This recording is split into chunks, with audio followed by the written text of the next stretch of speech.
7.10 baru yang ikut online itu baru 43 dari 78. Hai, baru 50% lah ya. Oke, saya tidak tahu kenapa.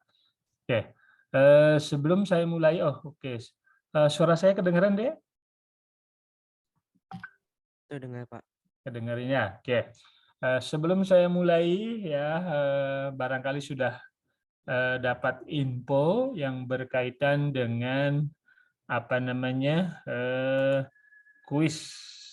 Oke, jadi saya dapat info dari koordinator, ya tolong diperhatikan ya baik-baik. Oke, kuis 2 akan dilaksanakan pada Sabtu 23 April 2022. Sekali lagi 23 April secara daring. Oke, jadi nanti akan menggunakan model seperti biasa, barangkali siap dengan materi. Perhatikan, saya ingin mengingatkan penting ini, yaitu ikatan kimia yang tentu berkaitan dengan apa namanya, ikatan kovalen, ikatan ion, ikatan logam, dan aplikasinya. Oke. Kemudian struktur molekul, ya, struktur molekul, geometri molekul, dan sifat-sifatnya, bagaimana memprediksi struktur dan sifat-sifat daripada molekul, ya, termasuk contohnya adalah misalkan material, misalkan semikonduktor misalkan, oke. Kemudian berikutnya lah kinetika kimia, oke, termasuk kimia inti. Nah, itu bahan untuk kuis 2, oke. Nah, bahan untuk UAS, maksudnya ujian UTS 2 atau UAS, kira-kira situ, ya, akan dilaksanakan 14 Mei. Oke, 2022 secara luring. Nah, ini perhatikan, ini jangan sampai sementara, informasinya adalah 14 Mei UTS 2 secara luring. Oke. Nah, nanti kalau ada perubahan akan segera nanti akan diinfokan kembali. Kira-kira di situ penyampaian dari koordinator kimia dasar ya kepada ya kami sebagai dosen pengampu kelas K01. Oke. Kemudian ujian 3 UP akan dilaksanakan pada hari Rabu. Oke, 25 Mei secara luring tentunya juga, informasi sementara. Oke. Jadi itu informasi yang saya terima pagi ini ya. Mohon itu diperhatikan dengan baik-baik. Oke. Oke, Dek. Kedengaran suara saya?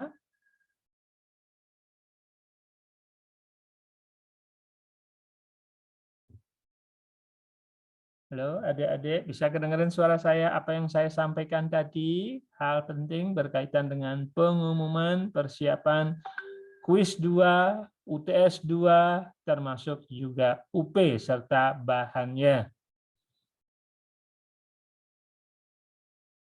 Terdengar, Pak. Udah dengar ya? Oke.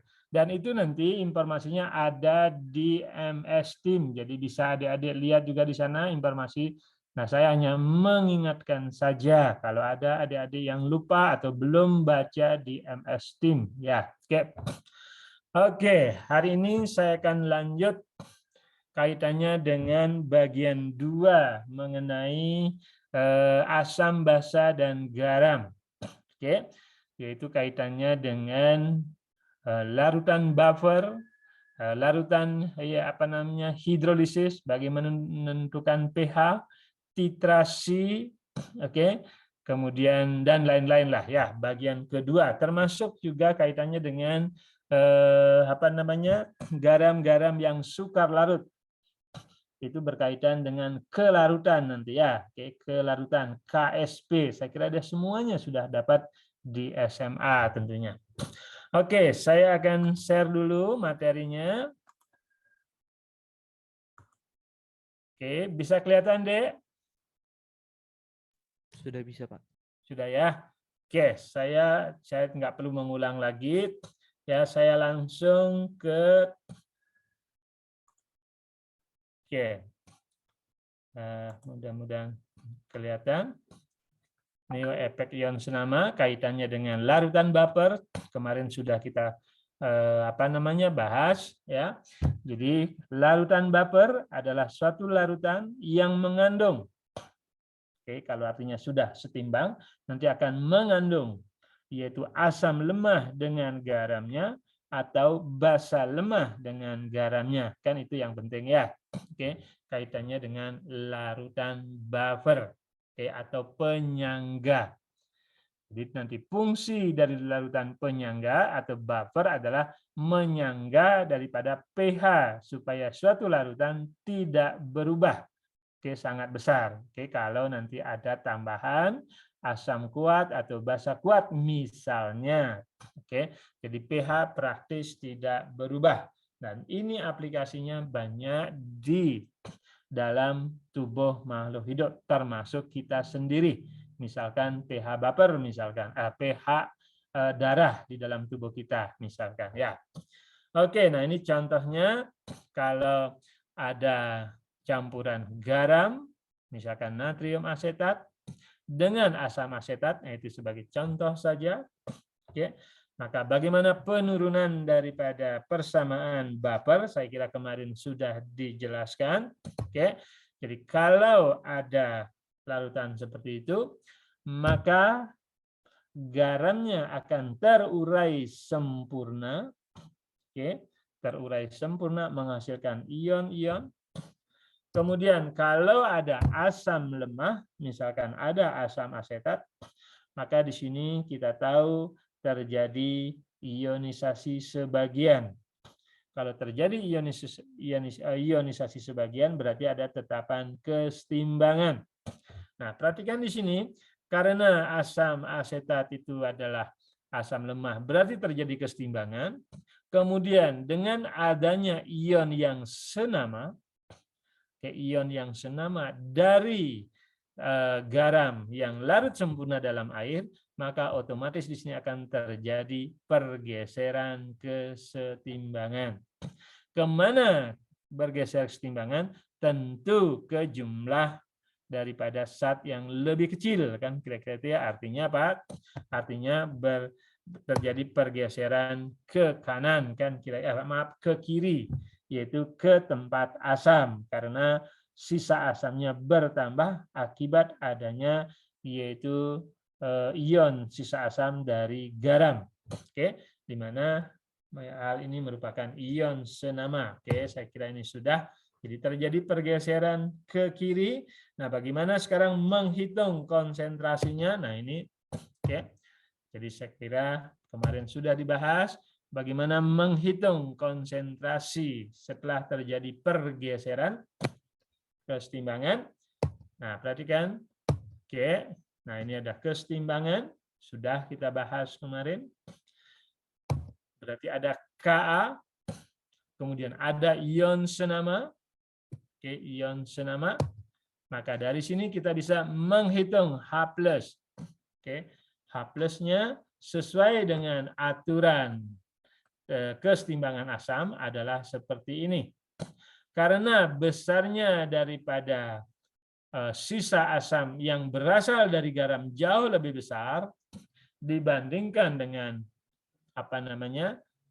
yang dari asam, perhatikan, oke, maka akan terjadilah pergeseran ke kiri, sehingga saya bisa tuliskan nanti yaitu pH, oke, pH itu nanti akan sama dengan pKa minus log asam dibagi dengan basa konjugasinya. Perhatikan, oke. Jadi perhatikan di sini penting. Jadi pH itu sama dengan pKa ya. Jadi plus ya tinggal dibalik ini ya. Kalau saya sih lebih gampangnya minus sesuai dengan persamaan log log daripada asam dibagi dengan yaitu basa konjugasinya, kira-kira itulah ya. Jadi kalau ada pH itu minus log H+, kalau minus log Ka ya pKa, kan kira-kira situ ya. Saya kira ini sudah ada di SMA. Oke. Jadi saya kira ini sudah. Nah, ini persamaan daripada Heisenberg. Oke. Jadi sesuai dengan perhitungan pH, jadi pKa plus log basa konjugasinya dibagi asam atau minus log asam dibagi basa konjugasinya. Oke, saya kira nggak masalah. Nah, ini adalah contoh soal. Oke. Berapa pH suatu larutan yang mengandung 0,3 molar asam format dan 0,5 molar garamnya. Oke, oke, kita karena ini adalah PR, kita kerjakan sama-sama. Oke. Nah, karena ini merupakan campuran asam lemah dengan garamnya, ya seperti tadi kita bisa hitung. Oke, sesuai dengan penguraian asam lemah yaitu asam format, perhatikan ini. Oke, terjadi kesetimbangan. Perhatikan. Nah, kita selalu mengerjakan sesuai dengan aturan main di depan supaya walaupun dirubah-rubah kita tidak masalah. Oke. Mau lebih singkat silahkan saja sesuai dengan apa yang adik ketahui di SMA. Oke. Jadi mula-mula, nah perhatikan mula-mula asamnya di sinilah 0,3 molar. Oke. Kemudian jadi sisa asamnya sesuai dengan garamnya. Oke, perhatikan sesuai dengan garamnya berarti 0,52. Oke. Sesuai dengan ini mula-mula artinya sebelum terjadi reaksi. Nah, ini dapat dari mana ya? Penguraian daripada yaitu HCOOK. Nah, ini kan terurai sempurna akan menghasilkan COO- dan K positif kan kira-kira situ ya. Kalau di sini ada 0,52, maka di sini juga 0,52 karena terurai sempurna. Oke. Nah, yang berubah, nah kita andaikan yang berubah adalah X. Jadi yang bereaksi adalah X misalkan. Maka otomatis di sini minus X, sedangkan H plusnya berarti X, sedangkan asam atau sisa asam formatnya atau basa konjugasinya dari asam format adalah 0,52 plus X nanti ya. Oke. Nah, ini kan baru kaitannya dengan atau yang berubah. Nah, total setelah setimbang bagaimana? Nah, ini total setelah setimbang. Oke, masing-masing zat. Oke. Jadi H plus adalah X, sedangkan sisa asamnya adalah 0,52 plus X. Oke. Nah, kemudian dengan cara memasukkan K, jadi ada ion senama di sini, perhatikan. Efek ion senama. Oke, dengan memasukkan tetapan K, nah perhatikan di sini. Apakah mau ini diabaikan, X-nya, berarti X-nya mungkin sangat kecil dibandingkan 0,3, atau kita gunakan. Oke, kan kita sudah bahas mengenai kesetimbangan, ya, bagaimana mendapatkan yaitu zat yang bereaksi setelah mencapai kesetimbangan. Oke, kalau kita abaikan, perhatikan, maka di sini 0,3. Sedangkan sisa asamnya ya adalah seperti ini.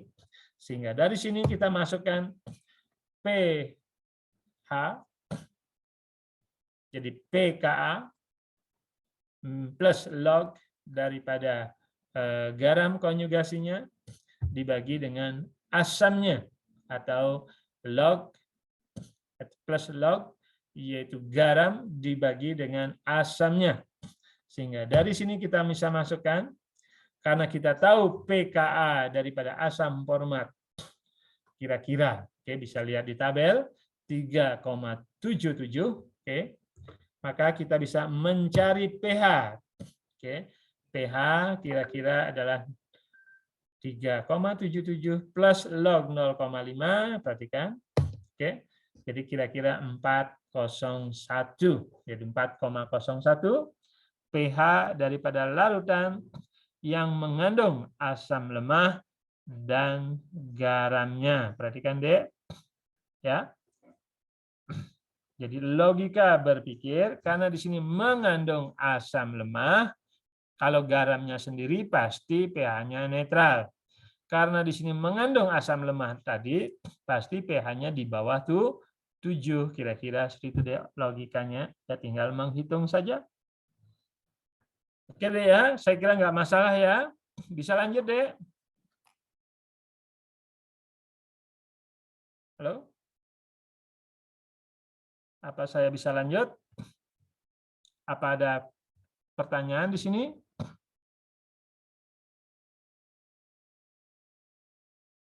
Halo? Masih kedengaran suara saya?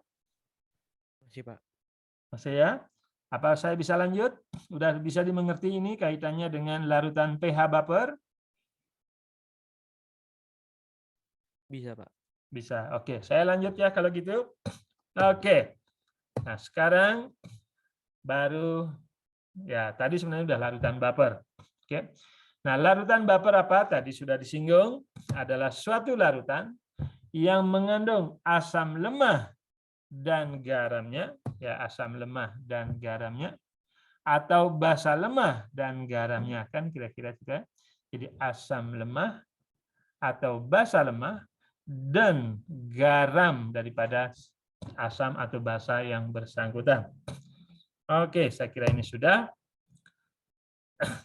Oke.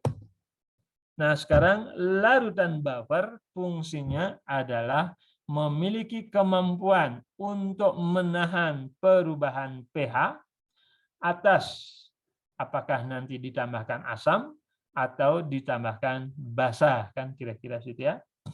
Jadi sekali lagi, fungsi larutan buffer yang ada di dalam tubuh kita, banyak sekali larutan buffer yang ada dalam tubuh, termasuk juga tanaman atau kita sendiri dan sebagainya, adalah mampu untuk menahan perubahan atau supaya pH praktis tidak berubah bila ditambahkan sedikit yaitu asam atau basa. Makanya kalau kita minum suatu larutan yang bersifat asam atau basa, nah praktis pH tubuh kita tidak akan berubah. Oke, karena kenapa? Karena di dalam tubuh kita ada buffer, baik itu di dalam darah maupun di dalam misalkan lambung dan seterusnya ya, itu ada larutan buffer. Oke.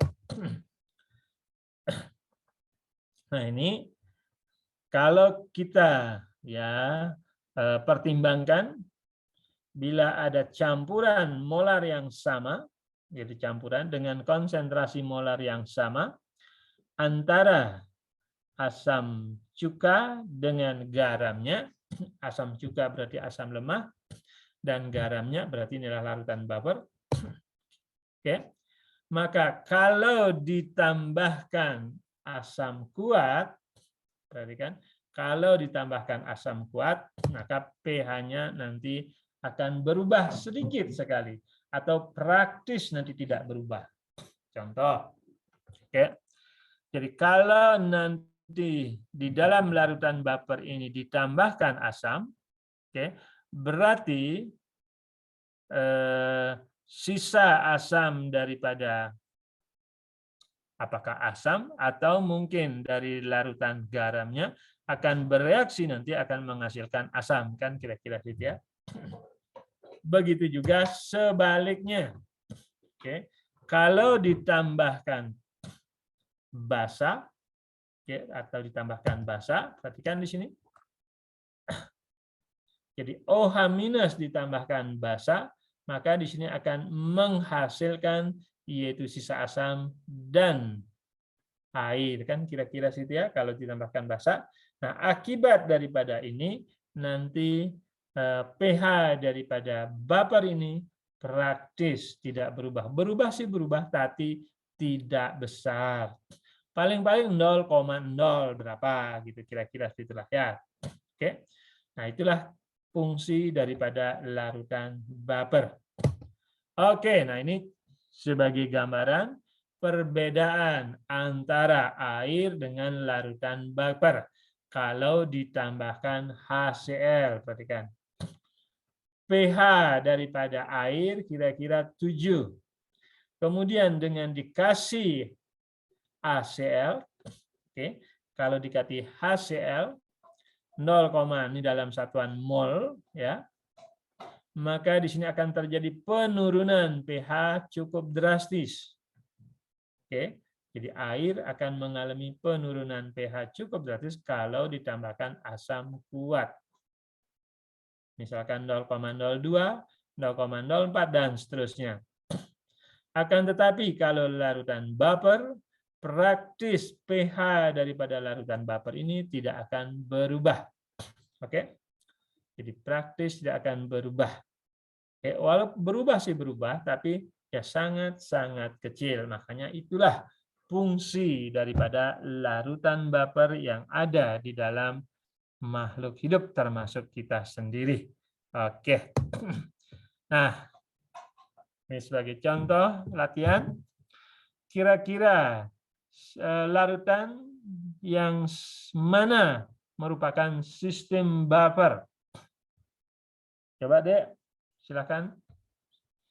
A, B, C, kira-kira yang mana merupakan larutan dengan sistem vapor di antara A, B, dan C? Kalau A bagaimana, Dek?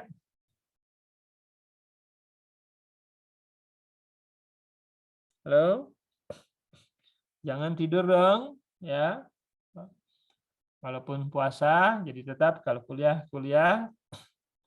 Oke, nomor A bagaimana? Vapor atau bukan, Dek?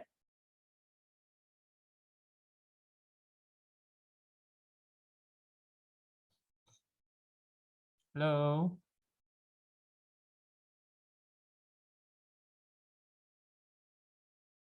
Bisa kedengaran suara saya? Tidak ada konfirmasi. Bisa terdengar ya, Pak. Bagaimana, Dek? Agak keras sedikit, Dek? Bisa terdengar ya, Pak. Oke, saya dengar. Bagaimana nomor A, Dek? Vapor atau bukan? Iya ya, Pak.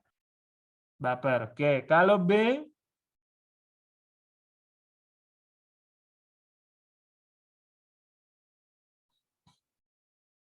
Kalau B, vapor atau bukan?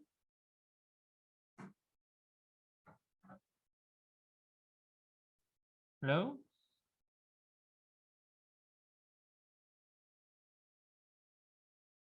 Tolong dilihat kembali catatan atau slide saya. Nomor B, larutan vapor atau bukan? Bukan ya, Pak. Bukan. Oke, kenapa alasannya? Karena dua-duanya basa kuat dan asam kuat ya, Pak. Dua-duanya basa kuat, Jadi asam bukan kuat. konjugat Maksudnya gitu, apa? Pak, maksudnya. Eh? Jadi bukan kayak garam konjugatnya gitu, Pak. Oke, ya. Jadi HBr adalah asamnya asam kuat. Pasti garamnya juga pasti termasuk terionisasi sempurna kan ya? Oke. HBr dan KBr dia akan terionisasi sempurna. Oke. Tolong perhatikan ya. Yang penting larutan vapor adalah larutan yang mengandung asam lemah atau basa lemah dan garamnya, kan kira-kira situ. Oke, kalau nomor C bagaimana, Dek? Natrium karbonat dengan natrium hidrokarbonat.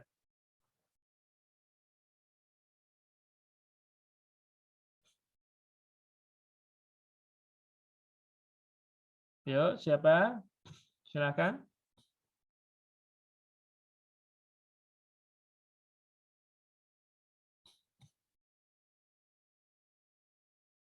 Natrium karbonat dengan natrium hidrokarbonat. Apakah sistem vapor atau bukan?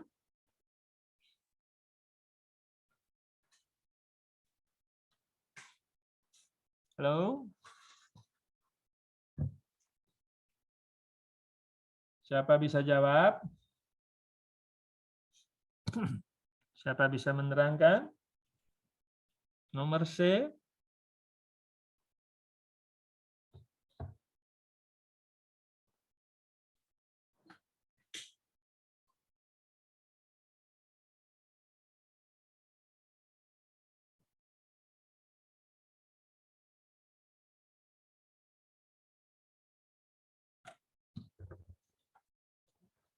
Silahkan deh, siapa bisa jawab nomor C?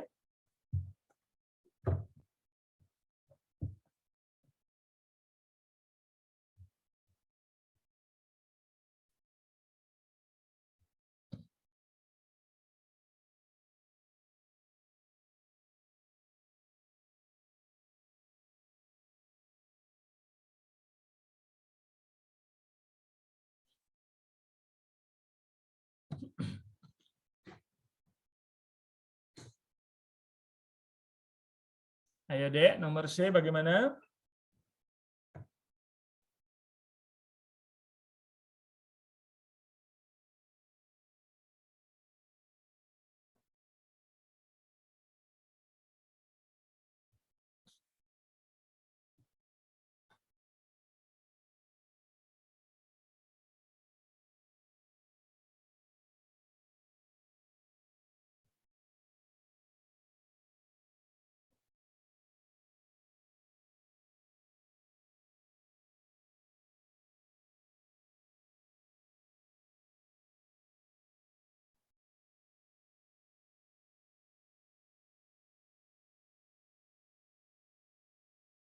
Bagaimana dek? Buffer ya, Pak? Buffer, oke, bisa jelasin?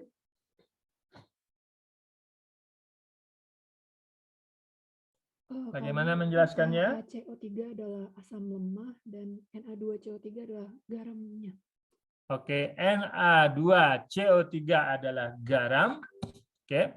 Sedangkan perhatikan di sini ya. Jadi saya bisa tuliskan yaitu HCO3 minus. Nah, ini akan kaitannya dengan asam lemah kan kira-kira itu kalau saya tuliskan seperti ini. Oke. Jadi akan menghasilkan H+ dan CO3 minus 2. Oke. Nah, ini akan terjadi kesetimbangan karena merupakan asam daripada lemah. Sedangkan garamnya, ya perhatikan di sini, Na2CO3, perhatikan ini penting, oke, akan terurai sempurna, akan menghasilkan seperti itu, oke, dan CO3 minus 2. Perhatikan di sini, oke, ada ion senama, perhatikan, oke. Jadi ini adalah kaitannya dengan asamnya dan ini adalah garamnya. Jadi asam lemah dan garamnya. Nah, kalau ada asam lemah dan garamnya berarti dia adalah merupakan larutan buffer. Oke, saya kira nggak masalah ya.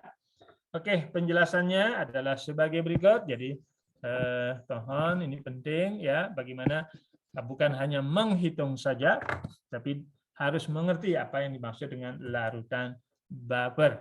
Oke, nomor A, Kf yaitu kalium fluorida adalah merupakan apa namanya di sini?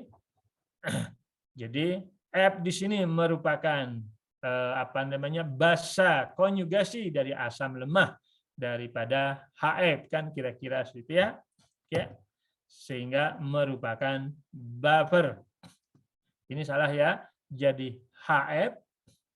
Jadi HF adalah asam lemahnya.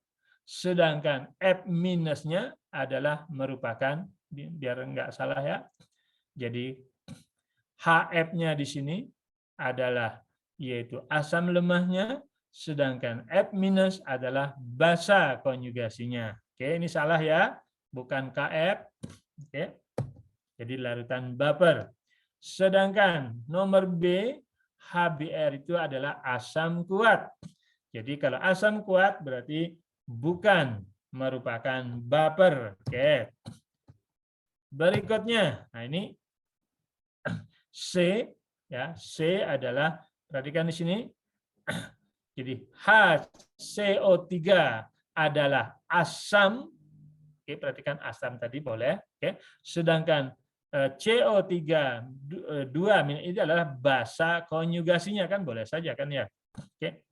Jadi atau sebaliknya kalau ini adalah basa yang lemah sehingga ini adalah asam konjugasinya kan ya. Oke. Jadi boleh sebutkan yang mana sebagai asam, yang mana sebagai basa. Oke, yang penting benar. Oke. Kalau menurut saya HCO3 minus ini adalah asam lemah, sedangkan basa konjugasinya dari asam lemah ini adalah CO3-2. Oke, sehingga ini adalah merupakan larutan baper. Oke, saya kira nggak masalah. Oke. Nah, sekarang saya punya contoh soal sebagai bukti bahwa pH daripada larutan baper tidak akan berubah atau praktis berubah sih berubah, praktis tidak berubah. Oke, saya punya soal. Hitung pH yang mengandung 0,3 molar amonia dan 0,36 molar amonium klorida. Oke. Nah, apa yang terjadi terhadap pH bila ditambahkan 20 ml 0,05 molar NaOH ke dalam 80 ml larutan baper. Oke deh, saya kasih waktu 5 menit. Oke, tolong dikerjakan seperti biasa. Oke, walaupun adik sudah mengerti, ya, saya kira ini sudah ada di SMA. Oke, nah di samping latihan tangan adik sendiri, latihan kalkulator, ya, dalam ujian waktunya sangat singkat. Oke, maka dengan membiasakan diri dengan mengerjakan soal-soal walaupun mudah, ya, sehingga adik bisa ujian atau UTS ataupun kuis bisa lebih mudah karena sudah biasa kira-kira seperti itu ya, walaupun ceritanya soalnya ini gampang misalkan ya, kalau menganggap gampang silahkan saja. Oke, silahkan deh, saya kasih waktu 5 menit ya deh ya.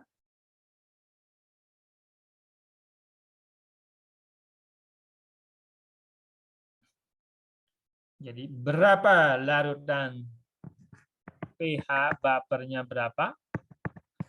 Kemudian pH setelah ditambahkan NaOH, oke, setelah ditambahkan NaOH, jadi pH-nya berapa? Jadi kita tahu sebelum ditambahkan basa dan setelah ditambahkan basa pH-nya berapa? Apakah banyak memang berubah?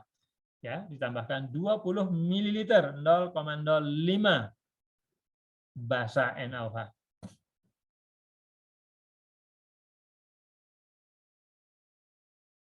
Silahkan deh sambil latihan.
Oke, berapa D pH sebelum ditambahkan basa?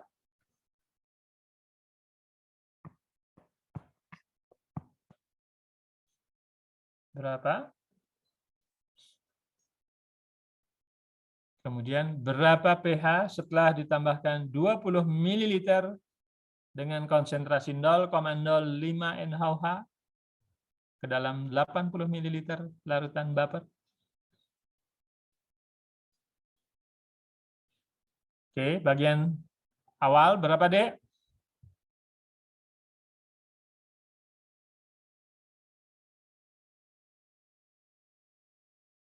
Halo?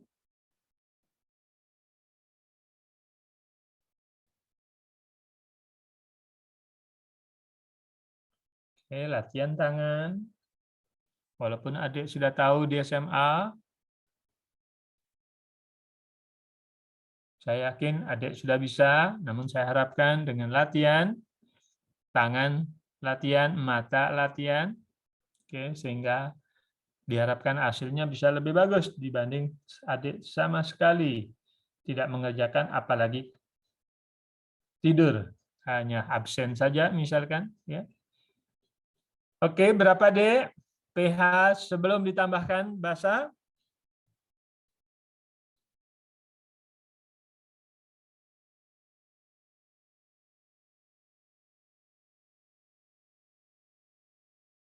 Halo? Masih kedengaran suara saya?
Oke, Dek, berapa, Dek?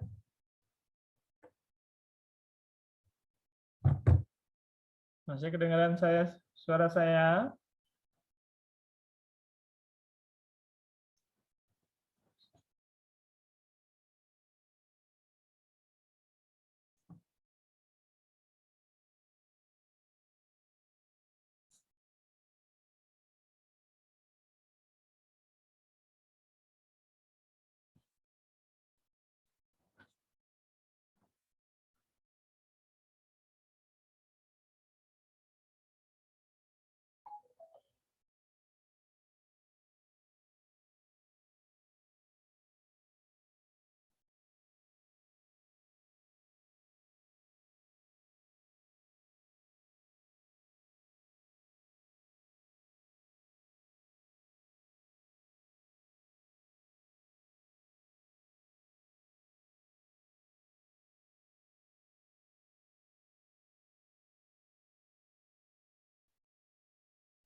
Oke, dari jumlah yang hadir hanya 42.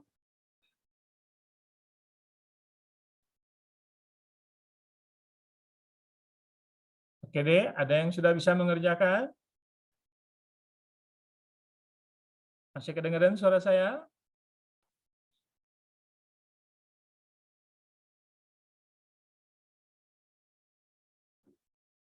Coba Hans S ada? Hans S. Ya Pak, maaf Pak, sebenarnya saya baru join lagi karena internet saya dari tadi di kosan jelek. Oke, ya nggak masalah ya. Oke. Oke, kalau Nicholas ada?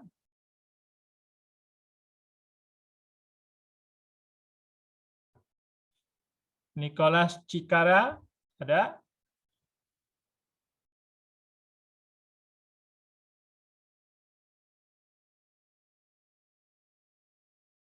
Oke. Rima Saifiana ada? Belum. Oke, belum bisa atau adik atau merasa sudah bisa? Belum, Pak. Belum. Oke, Butuh contoh tolong silakan soal. kerjakan ya sambil jalan. Raihan Putra Ananda ada?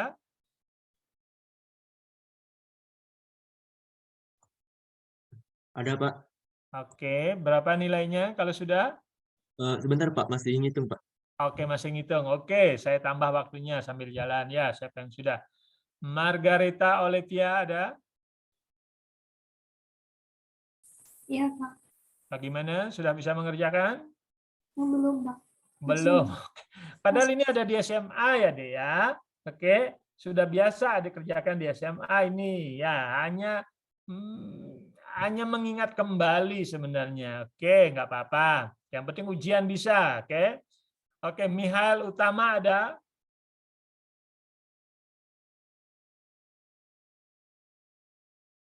Mihail Utama ada? Iya, Pak. Ada, Pak. Oke, sudah mengerjakan? Masih ngitung. Masih menghitung. Oke, ya. Oke, pokoknya saya percaya adik masih berusaha mengerjakan. Oke, sekali lagi, padahal ini adalah soal-soal yang biasa dikerjakan adik di SMA, ya. Hanya larutan buffer. Kemudian bagaimana pH berubah kalau ditambahkan basa atau asam. Venesia Rebecca ada? Masih ngitung juga, Pak. Masih juga, seharusnya bisa cepat ya. Oke. Luna Laviena Hadir, Pak. hadir, oke. Bagaimana? Sudah bisa mengerjakannya? Berapa nilai pH sebelum ditambahkan basa?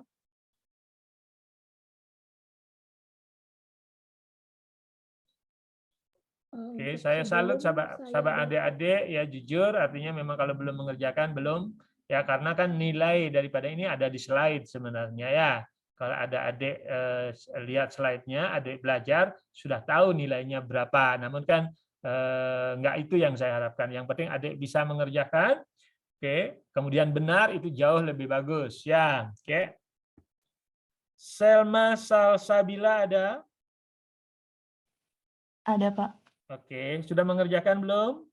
Lagi ngehitung. Lagi menghitung, oke. Gampang nggak kira-kira ini soalnya, Dek? Harusnya ya.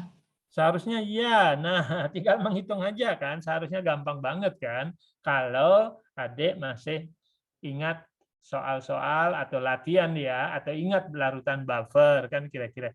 Oke, karena sudah banyak dari atas tidak ada yang jawab. Kira-kira siapa yang bisa jawab? Berapa nilainya? Oke, salah nggak apa-apa. Yang sudah terutama?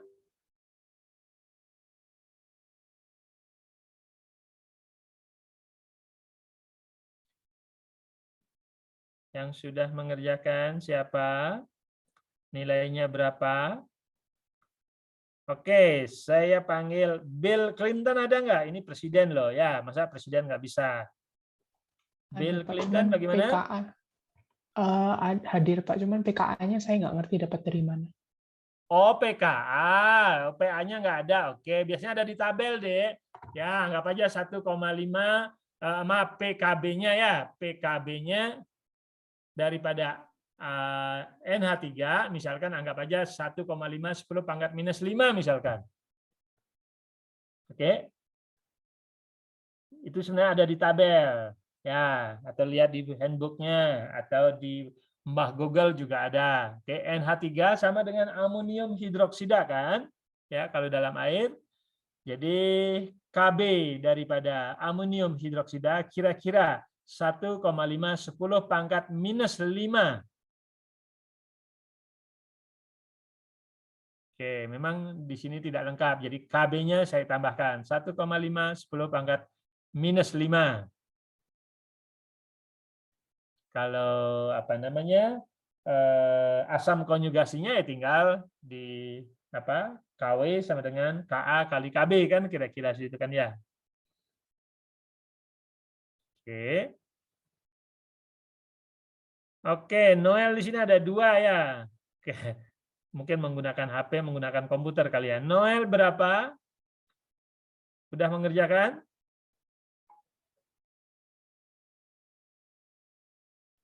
Halo Pak, Ya, bagaimana Noel?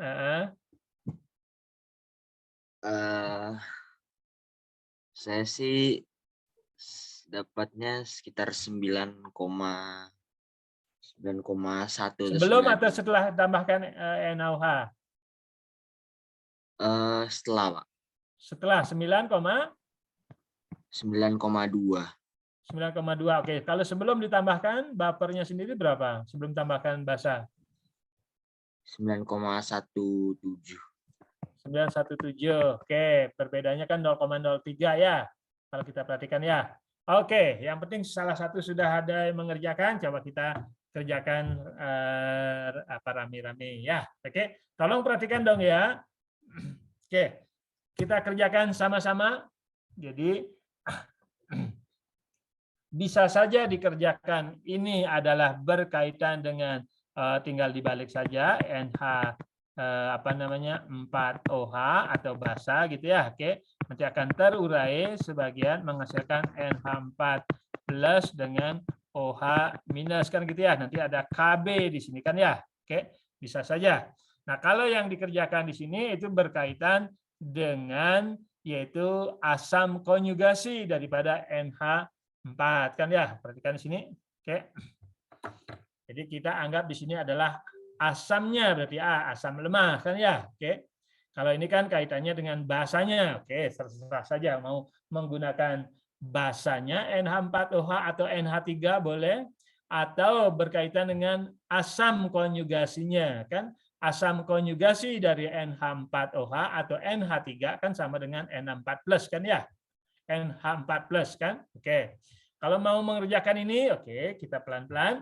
Oke, karena kita gunakan adalah asam konjugasinya karena NH4+ kan asam kan ya. Oke, nah perhatikan.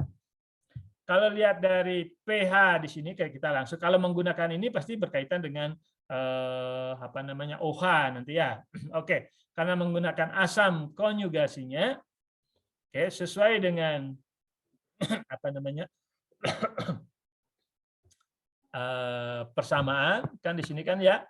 Jadi saya bisa tuliskan bahwa Ka, perhatikan, itu nanti akan sama dengan H plus NH3, gitu kan ya, oke, dibagi dengan NH4 plus kan kira-kira itu kan ya, oke, sehingga H plusnya seperti biasa itu nanti akan sama dengan Ka kali dengan NH4 plus dibagi dengan apa namanya NH3 kan kira-kira ya, maaf. NH3 kan ya, oke sama saja kan ya. Sehingga dari sini nanti akan dapatkan pH sama dengan pKa minus log, oke, minus log kaitannya dengan ini ya karena sesuai dengan reaksi yaitu NH4 yaitu asamnya dibagi dengan Bahasanya kan kira-kira segitu kan. Oke. Perhatikan, kalau ini berkaitan dengan minus, ini ditulis plus, boleh aja ya. Oke deh, bisa ngikutin?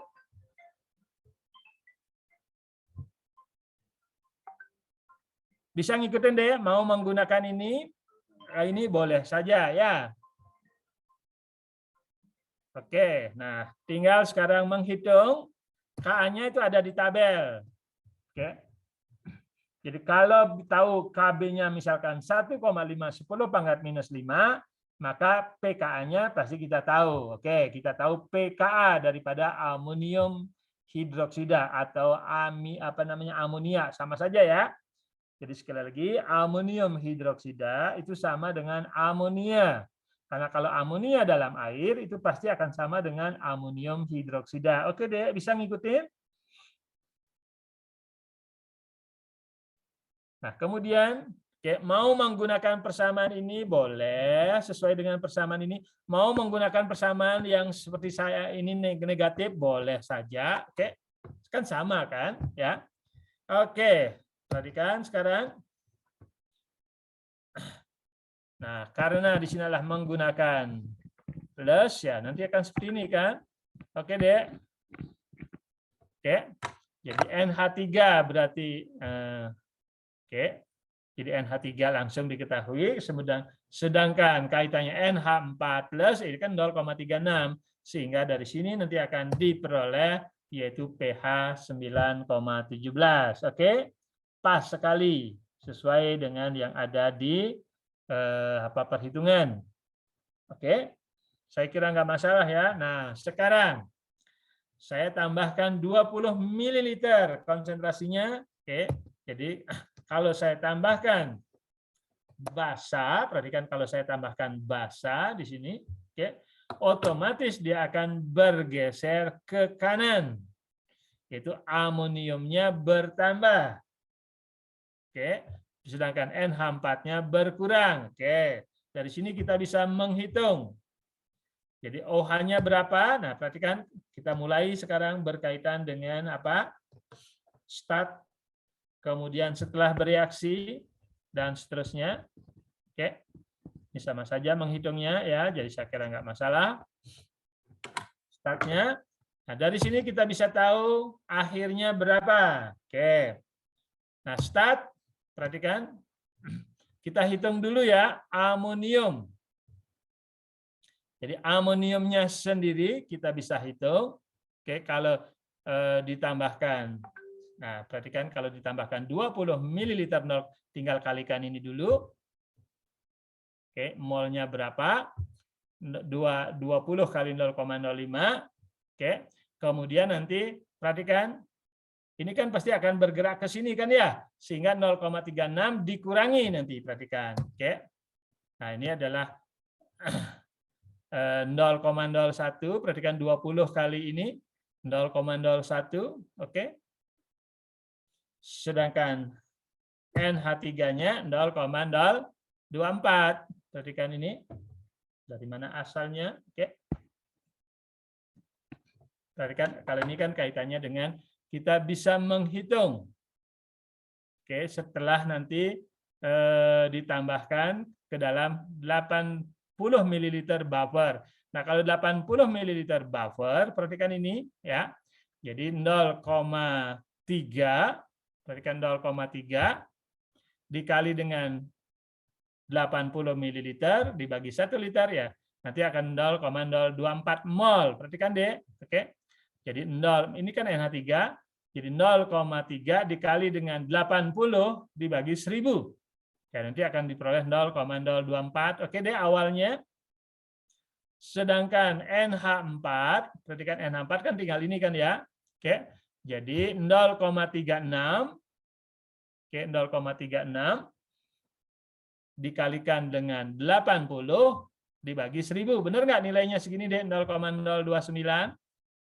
Jadi 0,36 dikalikan dengan 80 ml dibagi 1000.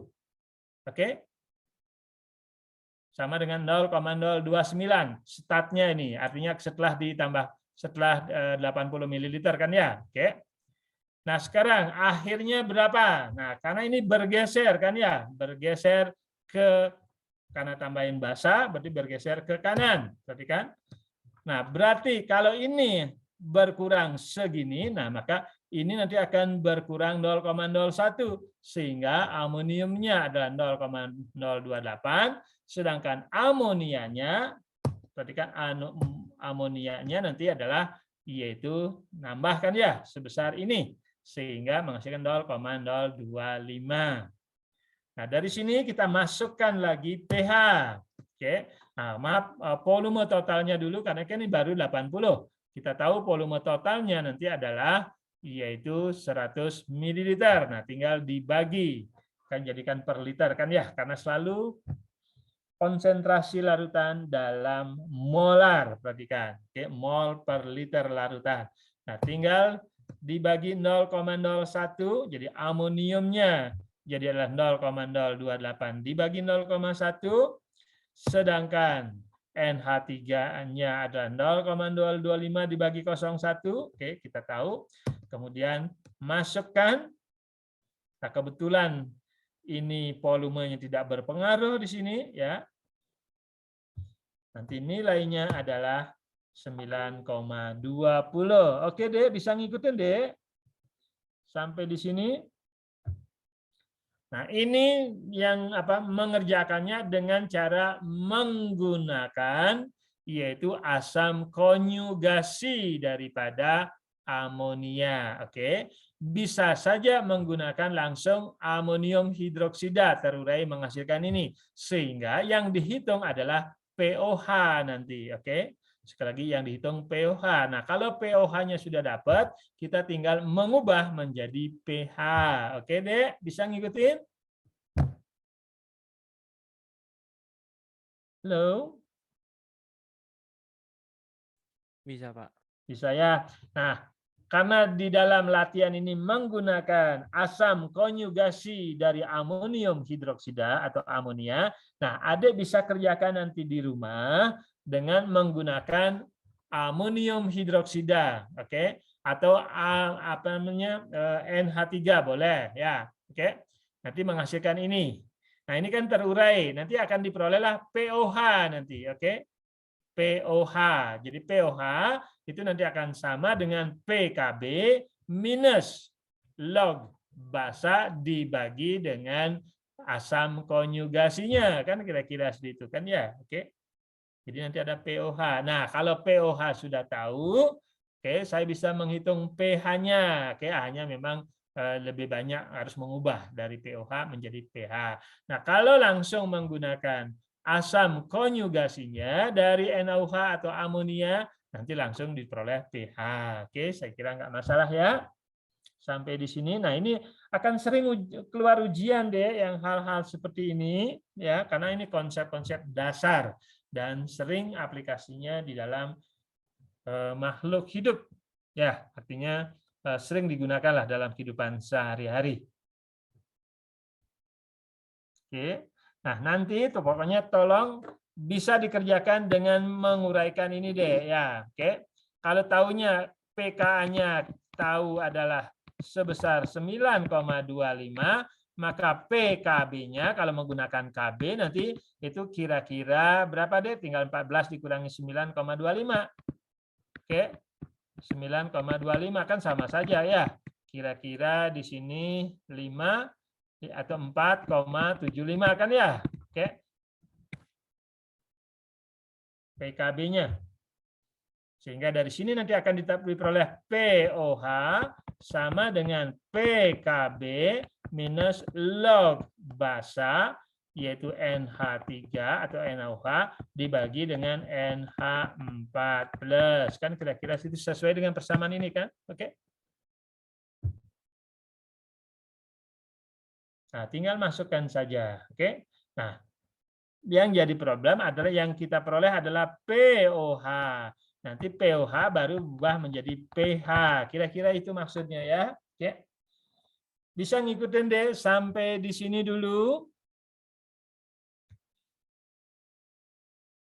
Jadi banyak cara untuk mengerjakan latihan-latihan seperti ini.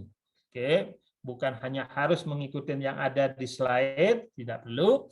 Oke, bisa saja mengerjakan dengan cara yang adik sudah diketahui di SMA, ya. Yang penting logikanya jalan. Oke, ya, saya akan lanjut kalau gitu, ya. Izin bertanya, Pak. Ya, silakan, silakan. Itu yang kan yang di atas itu pH, yang Bapak tulis tadi itu kan pH. Nah, apakah karena pH itu jadi minus, Pak? Soalnya itu persamaannya yang di minus log NH3 per NH4. Saya lihat dulu ya. Oke. Jadi kalau KB, ini kan KB kan ya, itu sama dengan NH4 plus kali dengan OH minus dibagi dengan NH4OH kan. NH4OH ini kan sama dengan sebenarnya NH3 ya. Oke. Jadi saya tuliskan NH4OH dan ini sama dengan NH3 ya. Oke. Nah, perhatikan. OH minus itu nanti akan sama dengan KB, oke, yaitu kali dengan basanya NH4OH dibagi dengan ini, Dek. Sama kan ya? Ini kaitannya dengan kesetimbangan basa kan? Oke, Dek? Iya, Pak. Oke, sehingga dari sini saya bisa kaitkan dengan POH nanti. Jadi perhatikan, jadi POH itu nanti akan sama dengan PKB minus log ya basa, yaitu basanya berarti ya ini ya, yaitu NH4OH atau NH3 boleh dibagi dengan asam konjugasinya. Kan kira-kira itu. Oke? Sama persis kan, Dek? Oke, Pak. Ya, makasih, Pak. Ya. Jadi sekali lagi, adik boleh menggunakan yang ada di slide karena menggunakan asam konjugasinya, oke, tapi harus menggunakan K. Tapi adik juga boleh menggunakan yang saya coret-coret tadi berwarna merah tadi ini, tapi menggunakan KB, oke. Sehingga persamaannya kaitannya dengan basa lemah dengan garamnya, asam lemah dengan kan sama saja kan ya kaitannya dengan buffer, oke? Tapi problemnya di sini yang kita tahu nanti nilainya adalah POH. Nah, tinggal mengubah kalau ditanyakan pH, tinggal mengubah pH itu sama dengan 14 dikurangi POH. Oke deh ya. Bisa ngikutin sampai di sini?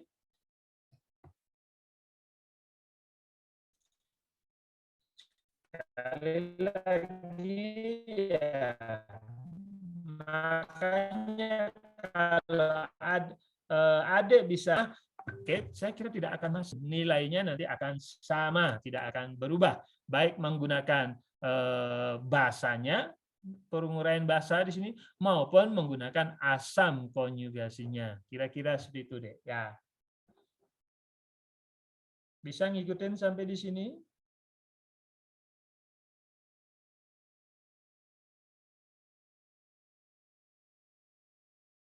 Ya, walaupun adik punya slide-nya, oke, harus tahu tahapan-tahapannya, oke. Seperti ini misalkan, ini dapat 0,029 dari mana ya?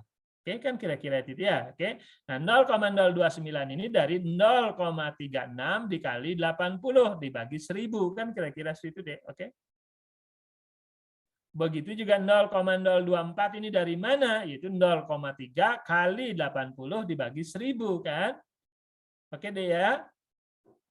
Nah, sedangkan 0,01 dari mana? Ya 20 dikali dengan 0,05. Oke, dibagi 1000. Nah, dapatlah 0,001. Oke. Nah, ini sesuai dengan pergeseran kesetimbangan. Kalau ada tambahan OH, berarti dia akan bergeser ke kanan sehingga ini nanti berkurang sebanyak ini, berarti ini berkurang, nah ini bertambah kan karena dia bergeser. Oke deh ya. Ini semuanya sudah ada di SMA. Artinya kalau adik sudah ada di tingkat 1 ITB seharusnya tidak ada masalah. Oke. Jadi adik tinggal mengingat kembali. Oke, ya. Biar tidak habis waktunya, saya lanjut ya. Tinggal adik nanti kerjakan latihannya lagi barangkali ya. Oke, nah ini daripada larutan buffer yang ada di dalam tubuh kita. Contohnya di dalam darah misalkan. Oke. Jadi contohnya di dalam darah. Oke, nah ini adalah buffernya. Buffernya apa? Nah ini ya bisa saja kaitannya dengan apa di dalam darah lah, boleh bilang seperti itu ya.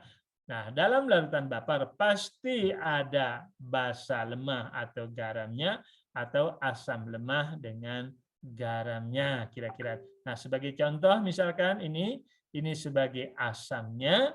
Oke. Nah, ini kaitannya dengan apa namanya basa konjugasinya kan kira-kira seperti itu ya. Oke.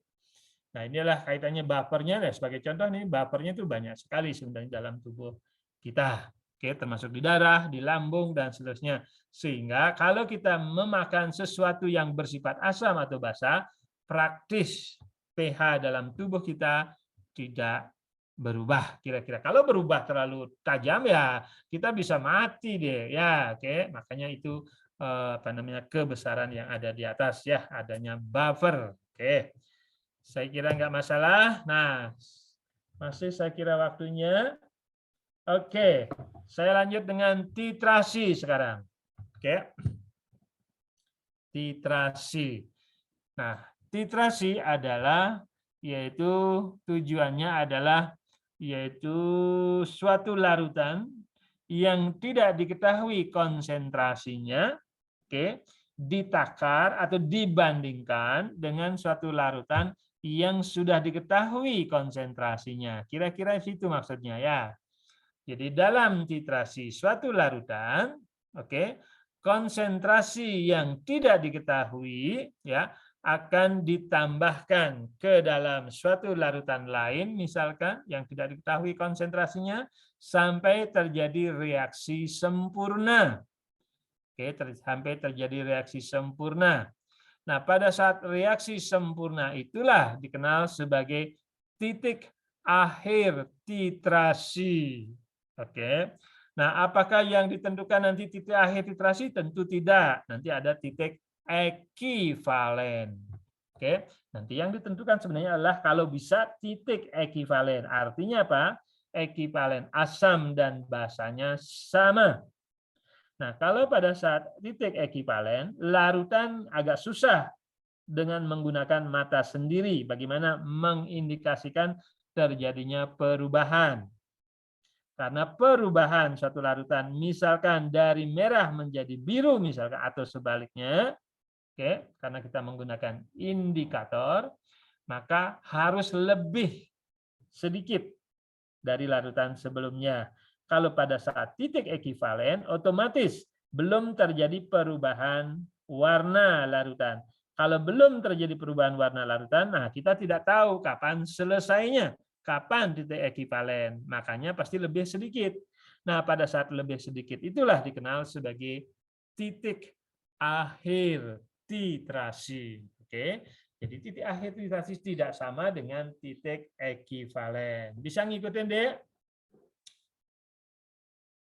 Oke, nah ini titik ekivalen. Titik ekivalen adalah jumlah daripada antara asam dan basa itu sama pada saat terjadi reaksi sempurna. Jadi sekali lagi, titik ekivalen yaitu suatu titik di mana jumlah asam dan basa yaitu pada saat terjadinya reaksi yang sempurna, ya artinya semua sudah bereaksi, tidak lebih, tidak kurang, kira-kira seperti itu. Kalau titik akhir titrasi berarti sudah kelebihan. Oke, karena kita kan tahu bahwa suatu reaksi sudah lewat atau tidak karena kita melihat dengan mata. Yang kita mata kita melihat adalah yang kita lihat adalah indikasinya. Indikasi apa? Perubahan warna. Nah, pada saat perubahan warna berarti sudah lewat titik ekivalen. Oke, bisa ngikutin deh maksudnya? Apa itu titik ekivalen? Apa itu titik akhir titrasi? Oke. Nah, indikator. Nah, indikator adalah zat yang menyebabkan terjadinya perubahan warna. Oke, pada dekat titik ekivalen. Biasanya sudah lewat, oke? Sudah lewat titik ekivalen, ya sangat dekatlah diharapkan, baru terjadi perubahan warna. Nah, pada saat terjadi perubahan warna itulah artinya sudah lewat titik ekivalen. Artinya itu yang dikenal sebagai titik akhir titrasi. Oke. Nah, ini contohnya, Dek. Pada saat sebelum ditambahkan pereaksi dari buret misalkan, kemudian ditambahkan indikator, warnanya masih bening. Oke. Namun ya warnanya masih bening, artinya belum berubah. Oke, kemudian kita titrasi, tambahkan lagi penitrasi sehingga warnanya nanti berubah. Nah, kalau sudah berubah artinya sudah lewat titik ekivalen. Artinya ini yang dikenal sebagai titik akhir titrasi, yaitu ya, karena yang tahu perubahan warna kan mata. Nah, kadang-kadang mata itu tidak sensitif. Oke. Nah, nanti bisa gunakan nanti alatnya yang lebih sensitif. Nanti ada yang dikenal sebagai pH meter, ya. Oke, itu alat nanti sering digunakan sebagai titrasi. Oke, bisa ngikutin sampai di sini, Dek? Apa beda antara titik akhir titrasi dengan titik ekivalen? Bisa, Pak. Bisa ya. Oke. Apa itu indikator? Nanti ada cara bagaimana memilih indikator yang tepat. Oke. Nah, seharusnya Adik dapat praktikum. Mudah-mudahan sudah dapat praktikum ya di lab ya. Bagaimana memilih indikator yang cocok untuk suatu titrasi. Nanti kita kita lebih detail sih ada di praktikum sebenarnya ya, praktikum kimia dasar. Oke. Nah, perhatikan. Jadi indikator terjadinya perubahan warna yaitu menjadi pink ya, perubahan artinya sudah lewat penitrasinya. Ya, mungkin setengah tetes atau 1/10 tetes kalau bisa ya, jangan banyak-banyak. Nah, dari sana kita baru ukur volume yang diperlukan berapa. Oke. Seharusnya sih sebelum titik akhir titrasi yang dikenal sebagai titik ekivalen. Oke, nah ini adalah hubungan titrasi dengan pH, yaitu dengan menggunakan asam kuat dengan basa kuat. Perhatikan. Jadi hubungan titrasi antara pH yang dilakukan dengan asam kuat dan basa kuat. Nah, perhatikan ini deh. Ya, sebelum ditambahkan volume NaOH, ya pH-nya misalkan ada di sini, ya. Nah, ini semakin banyak volume yang ditambahkan, perubahannya itu masih kecil, ya. Oke, tidak banyak perubahan pH-nya. Namun pada saat mendekati titik ekivalen, nah ini titik ekivalen, Dek. Pada saat mendekati titik ekivalen, maka penambahan sedikit saja pH-nya sudah berubah banyak. Saya ulang sekali lagi, pada saat penambahan sedikit saja volume, ya 1/10 tetes misalkan, maka perubahannya sudah besar sekali. Nah, di antara inilah yang dikenal sebagai titik ekivalen. Oke. Nah, yang kita tahu perubahan warna yang tadinya asam menjadi basa, nah pada saat itulah terjadi perubahan warna. Nah, di sini pada saat terjadi penambahan penitrasi di sini baru terjadi perubahan warna. Artinya apa? Pada titik ekivalen, pada titik akhir titrasi atau pada perubahan warna artinya sudah melewati titik ekivalen. Oke? Sehingga ya pengukuran secara titrasi dengan mata memang kurang sensitif lah ya. Biasanya kita gunakan apa? pH meter, alat lah ya. Oke, kira-kira seperti itu. Nah, perhatikan di sini perubahan awal-awal ya, perubahan pH-nya tidak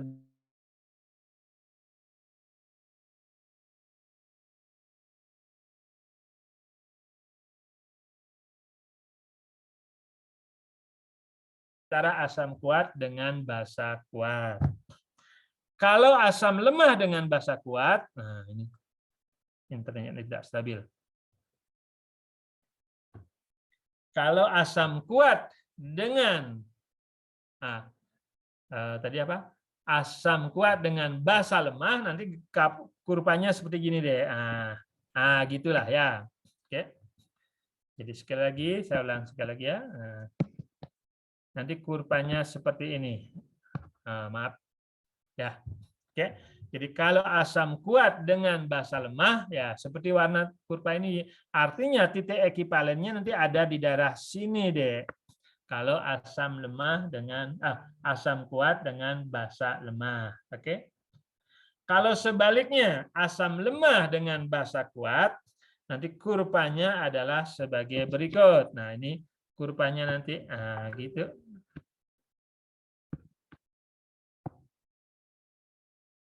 Nah, gitu kurvanya kalau asam lemah dengan basa kuat.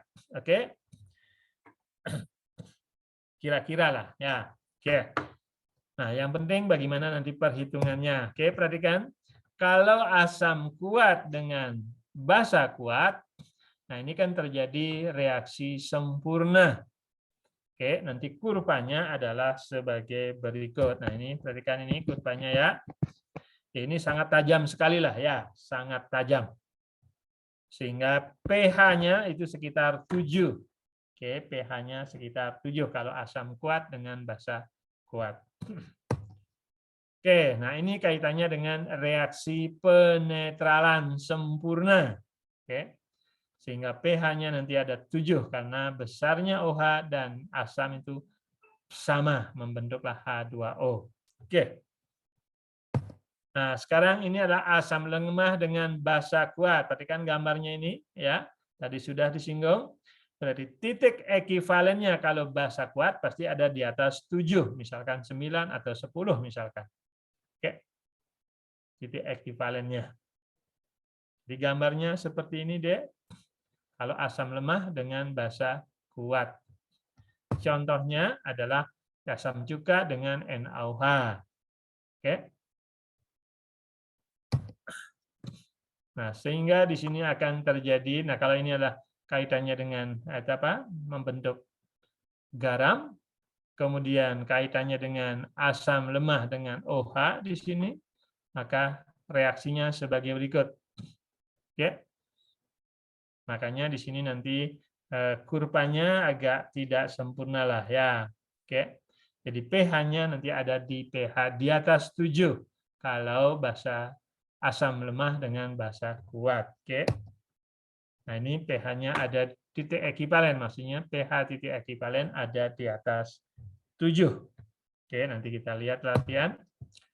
Nah, perhatikan ini, biasanya kalau ada sisa asam seperti ini dengan air, maka dia akan mudah mengalami proses hidrolisis sebagian. Oke, membentuklah OH dan asamnya, karena ini adalah asam lemah. Oke. Jadi kalau ada asam lemah atau basa lemah, oke, bereaksi dengan air, maka akan terjadilah hidrolisis sebagian. Oke, saya kira. Nah, kalau ini berkaitan dengan asam lemah dengan basa lemah. Nah, perhatikan gambarnya. Oke, asam lemah dengan basa lemah ya biasanya agak kurang sensitif lah ya. Oke. Jadi kurang sensitif di sini karena penambahan cukup banyak, di mana perubahan pH-nya juga masih perubahannya banyak sekali ya. Tidak sesensitif asam kuat dengan basa kuat. Oke, contohnya, nah ini kan asam kuat dengan ini ya. Kira-kira, nah pasti pH-nya karena berasal dari asam kuat dengan basa lemah, pasti pH-nya nanti ada titik ekivalennya di bawah 7 pasti ya. Oke, contohnya ini. Oke, saya kira nggak masalah. Nanti kita latihan. Nah, ini saya kira latihan. Oke, saya kira ini bisa kerjakan di rumah nanti ya. Jadi ada 100 ml 0,1 molar asam nitrit, asam lemah berarti ya, dititrasi dengan 0,1 molar larutan NaOH, berarti larutan basa kuat. Berapa titik ekivalen? Nah, perhatikan ini. Oke, perhatikan. Hitung pH daripada larutan, tambahan ya. Bila ditambahkan 0 ml NaOH, berapa di sini? 0,1 ya. Oke, kemudian ditambahkan 10 ml NaOH, kemudian ditambahkan 90 ml NaOH, oke, kemudian ditambahkan nanti 90, oke, 100 ml NaOH, kemudian 110 ml NaOH, oke.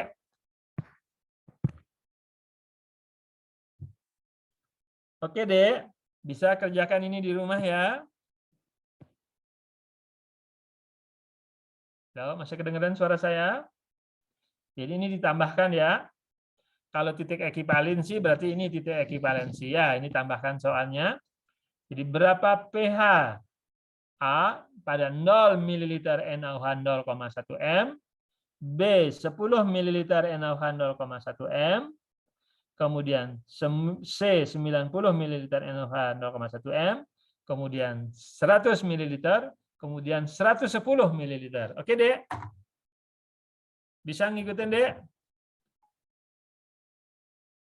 Bisa, Pak. Tolong ini bisa kerjakan di rumah ya. Oke. Jadi kerjakan di rumah. Nah, berapa pH pada saat ditambahkan 0 ml NaOH? Ini kan titrasi kan ya, oke. Kemudian pada saat 10 ml NaOH berapa pH-nya? Kemudian pada saat titik ekivalen berarti 100 ml NaOH berapa pH-nya? Oke. Ya, tolong ini dikerjakan di rumah. Oke, kita ketemu nanti hari Senin. Oke, seperti biasa. Oke, mohon ini adalah sudah lengkap ini berkaitan dengan titrasi. Oke, antara asam lemah dengan menggunakan basa. Oke. Nah, kapan nanti menggunakan persamaan asam basa yang kaitan asam basa lemah, kapan menggunakan buffer, itu rumus buffer, dan kapan menggunakan kaitannya dengan hidrolisis, dan terakhir kapan menggunakan kalau kelebihan penitrasi, kan kira-kira situ ya. Oke, makanya di sini lengkap sekali sudah soalnya, tinggal menghitung saja. Latihan itu mohon dikerjakan di rumah, kadang-kadang ini akan sering keluar ujian nanti ya. Oke, Dek, bisa ngikutin ya, saya harap sih bisa ngikutin ya, tinggal latihan saja ya, tinggal jangan tidur lah kalau kuliah ya. Oke. Nah, saat ini yang hadir hanya 46 ya, kira-kira 50% lah ya. Oke, saya nggak apa-apa, yang penting Adik bisa ikut ya. Oke. Dan yang penting juga Adik mengisi absensi. Oke, kalau Adik nanti misalkan membohongi diri sendiri, ya salah Adik sendiri. Maksudnya Adik absensi, namun tidak mengikuti dengan benar, apalagi ngantuk misalkan, Adik kemana gitu, ya itu salah sendiri, ya kasihan nanti orang tua Adik sudah membiayai Adik dengan susah payah, tapi Adik tidak mengikuti kuliah dengan baik. Ya. Oke, saya harapkan sih apapun perkuliahan diikuti dengan baik, pasti Adik nanti ujian bisa dengan baik dan nilai tentu dengan yang bagus kan kira-kira gitu. Oke deh, selamat pagi ya. Selamat mengikuti kuliah berikutnya kalau ada yang kuliah, kemudian selamat weekend karena hari ini adalah weekend ya. Kita ketemu nanti hari Senin jam berapa? 11.01 ya. Oke, selamat pagi adik-adik semua. Tetap jaga kesehatan. Selamat pagi, Pak. Terima kasih, Pak. Terima kasih, Pak. Makasih, Pak. Terima kasih, Pak. Sama-sama.